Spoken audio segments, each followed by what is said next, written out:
this is Josephine. Welcome to Modern Mystics. Thanks for tuning in. Today I'm going to be talking about the astrological houses and how you can kind of look at your own birth chart and see how the different areas of your life that are highlighted by planets being placed in different houses, how that's going to affect your life. How sort of each house of the Zodiac is going to define a different area of life. Like, these are areas of life that we all end up encountering in some way or another, and where you have planets in which houses, that's where that's going to where you're going to be more, if that makes sense. That's the area of life that's going to affect your life the most significantly. Now, every house, this is something that some people don't understand, I think, is that every single house is in your birth chart. Like, even if you don't have any planets in the 6th house, you still have health, you still have responsibilities, you still have hidden enemies, but it's maybe not going to be one of the overarching themes of your life. Like, somebody with a lot of planets in the 10th house, work is going to be a bigger part of their life. Their public appearance is going to be a bigger part of their life. And depending on what planet you have in that house, that's going to kind of be the flavor of that area of your life. That's where you're kind of going to get, you'll see. The sun especially is going to be like, if you have your sun in the 1st house, you're going to be more focused on yourself. The 1st house rules the self, the 1st house rules appearances, the 1st house rules your mind in a lot of ways. I would say that people with a lot of positive planets in the 1st house, they could end up going on to be spokespeople, they could go on to be people who specifically work with the head, like people that do hairstyling, people that do brain surgery. This could be, shown by having a sun in the 1st house. So with all that like little extra stuff ahead of time being said, I'm going to jump into it. So the 1st house. The 1st house is, it's going to be the beginning of your birth chart. It's going to be where your ascendant is. So the 1st house cusp, the little line that divides each house from each other, right on that line is your ascendant. And this is how people see you. This is your outer self. This is how you relate to different people in your life. And it may not be how you feel, it may not be who you truly are, but this is the you that you're kind of presenting to the world. Now, you can't really know exactly what your ascendant and all of your, preceding houses, you can't really know what they're going to be unless you know your birth time. So if you know your exact birth time, you're going to be ahead of the game already. If you don't know your exact birth time and you're just kind of guessing at it, like you were born around 6 p.m., don't like automatically decide that that's your ascendant and you plug in 6 p.m. and then you go, oh, I'm a Virgo ascendant. Well, you might not be exactly, because if you were born at like, say 5:58, maybe the ascendant would still be in Leo. So that's something to consider whenever you're looking at ascendants and birth charts. And if it doesn't feel exactly right, there are ways in which you can kind of get your birth chart rectified. You can get your ascendant rectified. There are astrologers that do this. They have their own methods. That's a little outside of my depth. I haven't quite figured out how to rectify birth times.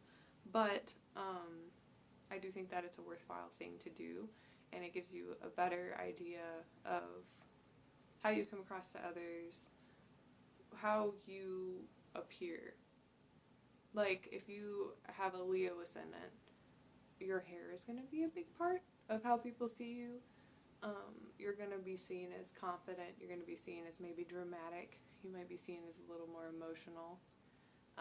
Whereas a Virgo ascendant is going to come across as someone who has it together, someone who's kind of focused on bettering themselves, but they also might be a little bit critical. They might be a little bit, over concerned with organization. You might think they're stuffy, or you might be, just amazed by them. They might be just really impressive people who really have their life together. And different people are going to take these different ways because, if their rising sign is in a square or an inconjunct to your rising sign, or their moon or their sun is in this kind of a difficult combination with your ascendant sign, then those are going to be the people that maybe don't get you and don't understand why it is you do the things that you do, because it doesn't make sense with the way that they operate in their own life. And this can maybe provide you with a little more confidence, just knowing that you can't please everybody, because people have different goals, different desires, different ideas of beauty, different ideas of how they should present themselves. And so you need to just focus on being who you are. And then that way you can just go, well, they don't get me. It's okay, that's going to happen. I can move on. And I think that's the best way to think about the first house, because the first house is also first impressions and kind of your attitude. So if you're going off of first impressions we form within 5 minutes of meeting people.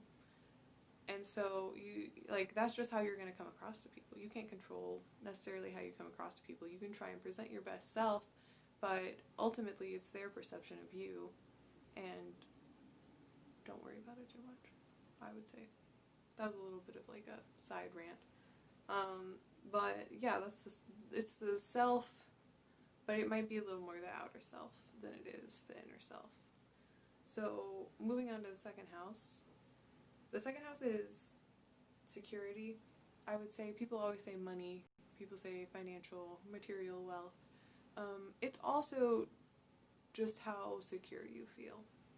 And this is how secure you feel in your emotions, how secure you feel in your identity, how secure you feel with someone else in a partnership, how secure you feel doing anything.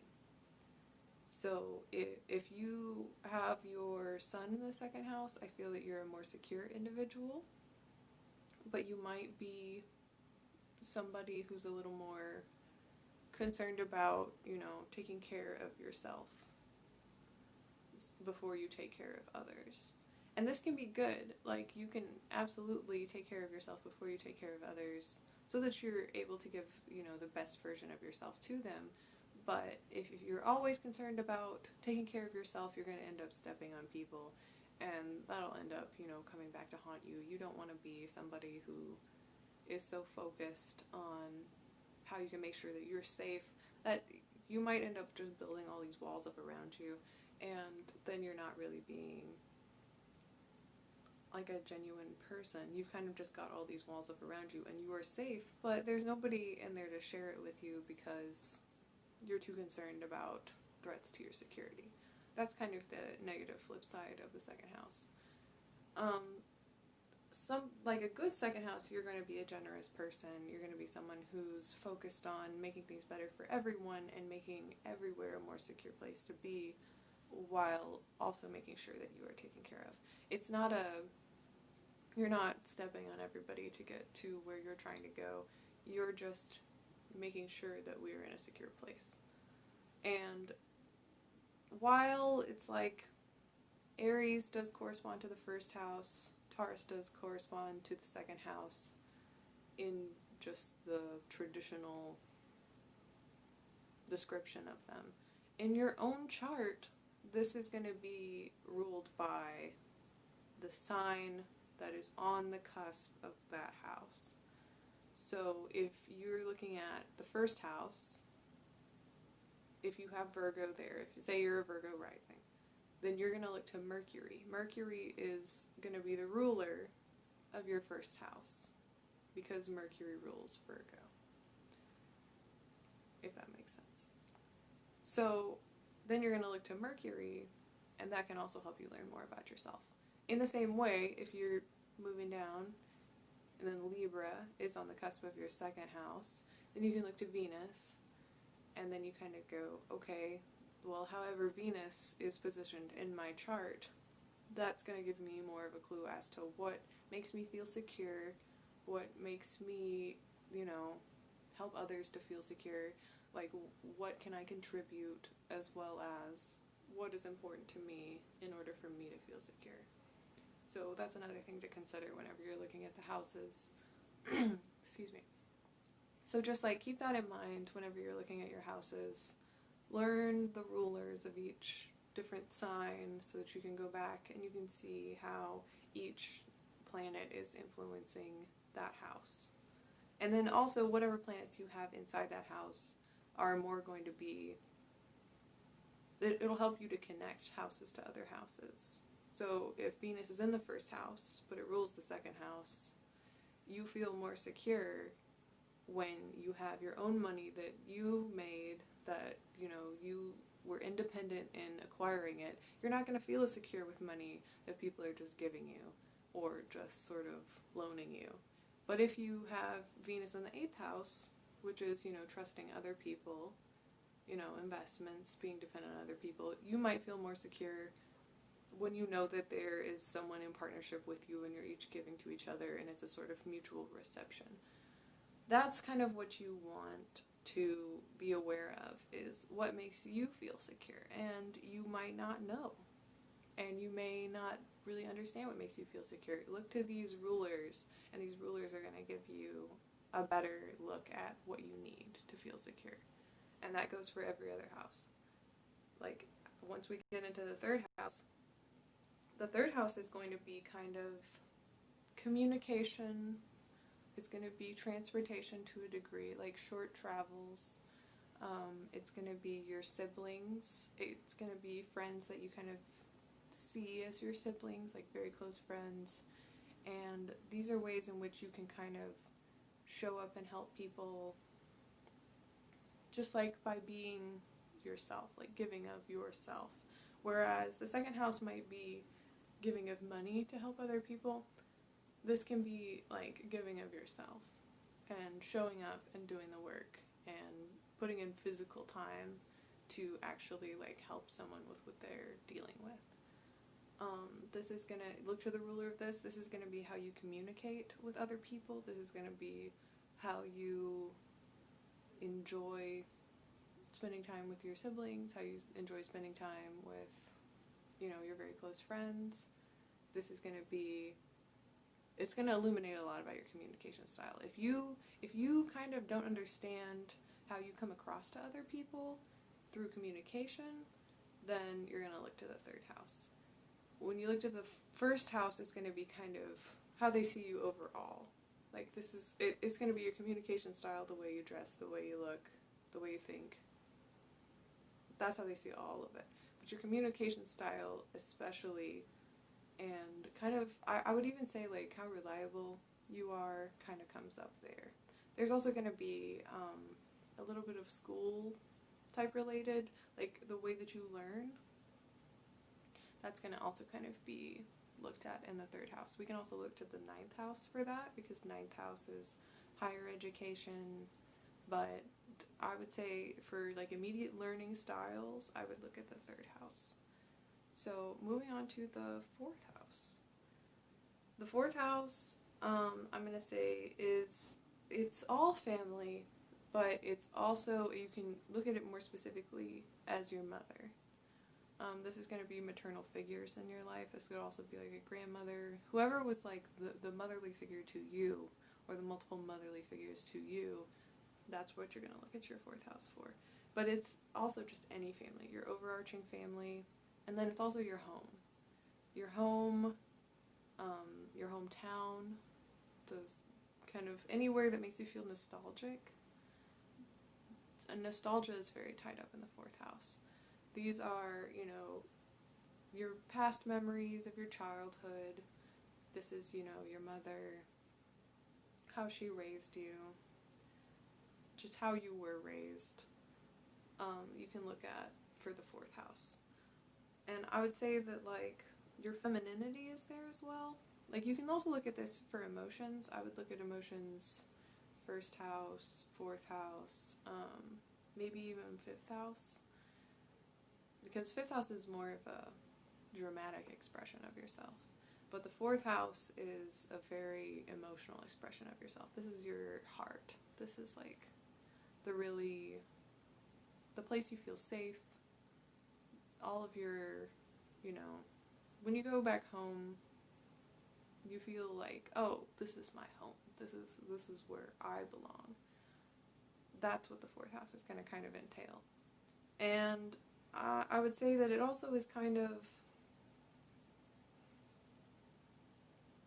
very deep roots. There are some very deep roots in the fourth house, and you can look back and see like how all the early things that went on in your childhood have kind of gone on to shape who you are now.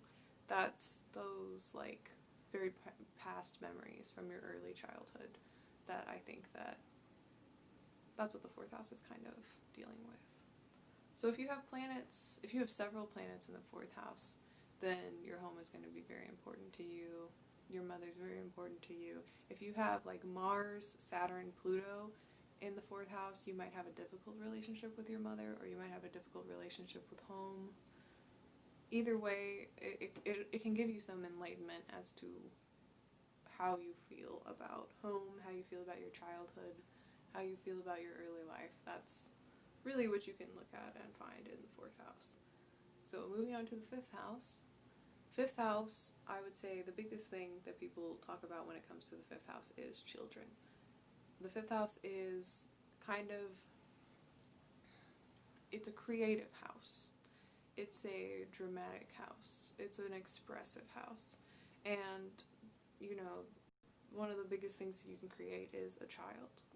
And this is like, when you have a child, so much of your DNA and the DNA of the person that you're making this child with, it's all going into them. And this is everything that you put into your child. This is how your child is going to affect your life. You can look and see the ruler of your fifth house and the planets that are in your fifth house. This can even show you whether you're having a boy or a girl. This can show you, if you're going to have complications in pregnancy. There's a lot of things in the fifth house that can really give you a hint as to what your life as a parent is going to be like and what your pregnancy is going to be like. Also, romance.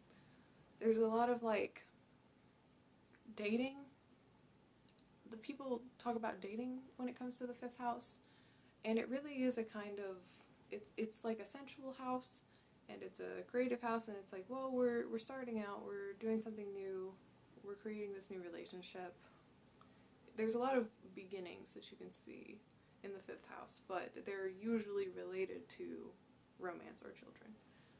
If you are an artist, the fifth house is a huge deal for you, because it's, again, creativity. If you're an actor, actress, singer, look at the fifth house. Look and see, like, what is the ruler of your fifth house, what sign is in your fifth house, what planets are in your fifth house. This can kind of show you what will inspire you most and what will help you to keep creating and stay focused on your creativity. These are the things that will help you to boost your career to higher heights if you are looking to be a career artist. Yeah, I think that's mainly what I would talk about the fifth house. Moving on to the sixth house. The sixth house, people usually talk about health. They talk about fitness. They talk about your daily routine. The sixth house is a very repetitive house. It's a house where little by little you're getting better. So anything that you really had to work at, anything that it's a responsibility you have to do every day, like brushing your teeth would be under the sixth house. And, taking your car to get an oil change, sixth house. Anything involving your health, more than likely it's going to be the sixth house. The sixth house can also rule hidden enemies, and these are like the people that you don't know they're against you. You might even think they're your friend, but they might be jealous of you. They might secretly, be talking bad about you to other people. That's what you need to watch out for. So, I would look out for signs or planets that fall in that house and see if it's got a lot of similarities to people in your life. If you look at it and you see oh, it's in Virgo, I've struggled with a lot of like Mercury ruled people or Virgo people. You're kind of like, well, I need to watch out for Virgos, but if you start to get a sense of this, and especially if it's like a Virgo person in your life, this is where you're going to deal with the most like hidden issues. And you don't want to deal with all these hidden issues. These are the things that you kind of want to nip in the bud. Now, this doesn't mean that every single person that has planets that fall in your 6th house, or, you know, the sign that falls in your 6th house, they're going to be your hidden enemy automatically. No. But you can, like, pay attention and just see if there are any patterns. Like, look backwards, see if there's a certain sign that has kind of turned out to not be such a great friend to you, or turned out to have deceived you in a different way that kind of led you to struggling in a job or something. Look at that. And also, just like, if you got difficult planets there, pay attention to your health, pay attention to what those planets rule, and then try and do what you can to be proactive in your health to kind of prevent anything from going haywire in those areas. And then you can look at the 7th house. The 7th house is a big deal. 7th house is, you know, you look at your romantic relationships and you look at your open enemies. This is really, anything falling in the 7th house is other people. These are the people that you're in partnership with, or these are the people in which you've had a kind of bigger conflict with them. They're the more important people in your life, who maybe aren't family members, but are like the people that you encounter the most. This is going to be like a big interpersonal theme for you.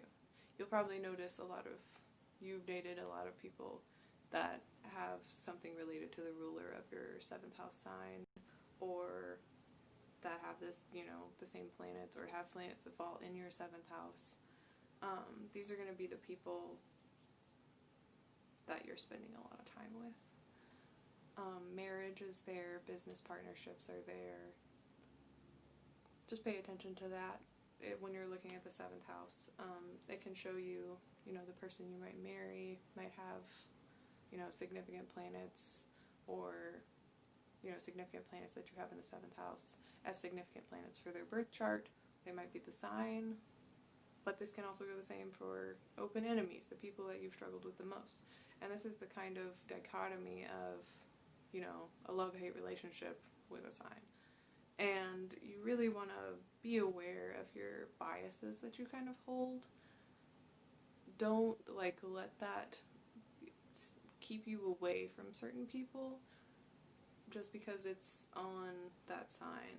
Because it's like, you could, like, your biggest enemy could be a Leo, but then you could also fall in love with a Leo. It really just, it depends on your interactions with these people and the way that your lives came together and the different aspects you have between you in birth charts. So don't be like, oh, I hate all Leos because this one Leo ruined my life back in the day when I dated them. You might find another Leo who you love more than anyone. That's kind of the catch-22 of the 7th house, I would say. Moving on to the 8th house. The 8th house is like intimacy, and a lot of people say it rules sex, but it's also kind of more of a businessy, transaction-y type area. It's like, you scratch my back, I'll scratch yours. That's a lot of the 8th house, is the people that you're doing something for them, they're doing something for you as well. It's a symbiotic kind of relationship.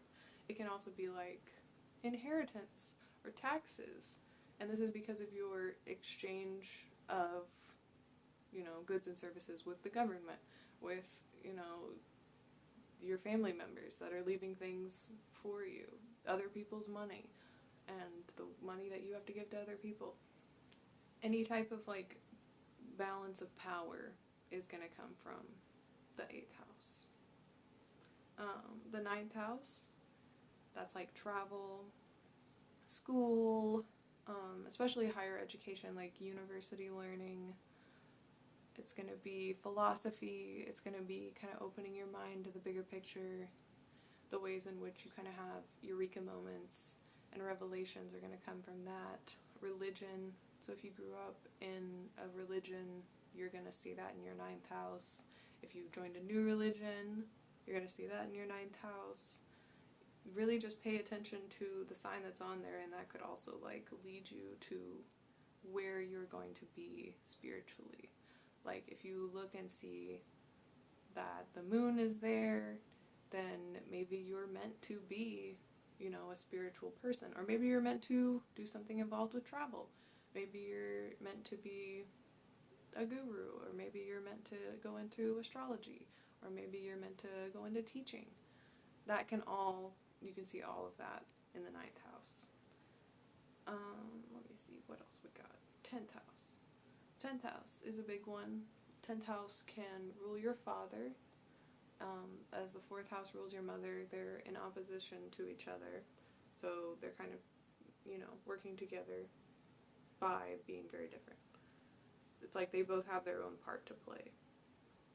And so your father is going to be represented in the 10th house, but so is your career, so is your public persona, the way people perceive you, sort of your reputation.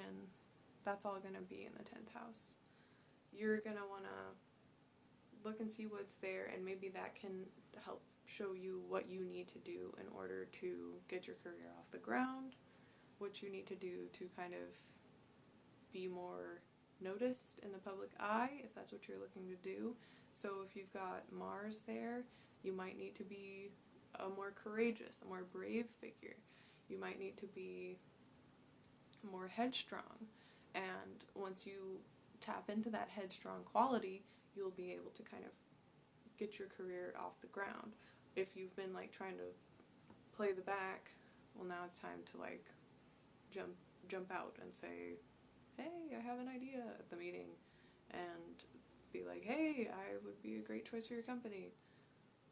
If you haven't been doing that, however, if you've got Venus there, then you might need to be more compromising. You might need to be more about being polite and helping to kind of make the aesthetics of wherever you're working better, beautifying things, making things easier, working smarter and not harder. It all connects. So if you've got any planets there, look and see what that planet means and what the kind of nature of that planet is, and that can help you to see like what you would need to do to get your career off the ground. So moving on to the 11th house. The 11th house is, while it's other people, like in a big group, like a community, or your friend group, or your friends, it can also be hopes and wishes and sort of your luck. So if you've got Saturn in the 11th house, you might be very pessimistic. You might not have a whole lot of friends, or if you do have friends, they're also pessimistic, or they might all be workaholics, work really hard, and you only make friends at work. Like it shows what kind of friends you gravitate towards and what kind of friend groups you gravitate towards. And so if you're always trying to make friends with people that you think you should be friends with, but you don't really want to be friends with, if you're being honest with yourself, then look at your 11th house and see if there's anything in opposition with the planets and the sign and the ruler. Like if you're trying really hard to be friends with a bunch of people who are very concerned about their appearance, and Venus is nowhere around your 11th house, it doesn't have anything to do with your 11th house, it might not be the friend group for you. If you've got Mars there, then you might need people who are more blunt, more openly honest, who are more willing to take chances, and you're gonna have a better time with that friend group than you are with the friend group who, you know, doesn't really coincide with any Martian qualities. And I think it's just like your social awareness as well. If you're more socially aware, if you're less socially aware, maybe look at your 11th house and see why that is. If you feel like you come on too strong and people kind of like don't understand why you're coming on so strong, if you have Mars there, you might want to try and like be aware of when you're coming on very strong in comparison to other people, and it might just help like when you're trying to get along with people at work, or you're trying to get along with just a group of people you have no choice but to kind of try to get along with.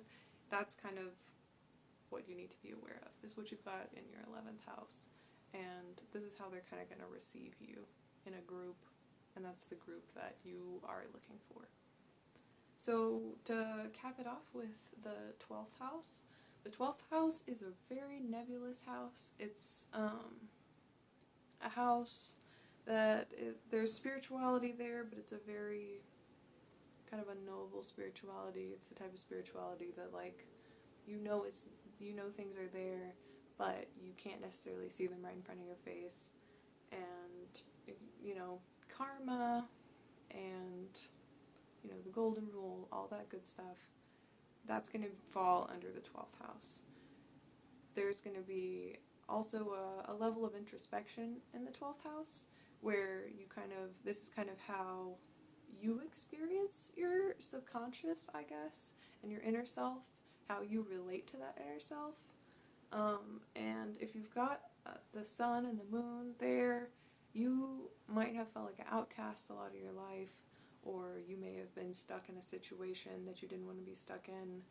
The 12th house rules prisons, it rules isolation, it rules hospitals, places where you kind of feel cut off from the world at large. That's kind of what the 12th house does. The 12th house also rules dreams. So if you have a lot of planets in the 12th house, you might have, very vivid dreams. You might have prophetic dreams. A lot of psychic abilities also fall under the 12th house, and people with a lot of placements in the 12th house or the 8th house usually tend to have a little more of a disposition towards psychic powers, I would say. And just like your beliefs about yourself, and old age. The 12th house is like the end of your life. Whatever's there, that's probably going to influence the end of your life. So I think that's about it. We're back to the first house. There's only 12 houses. There's only 12 signs in the zodiac. And I hope that this wasn't too scatterbrained.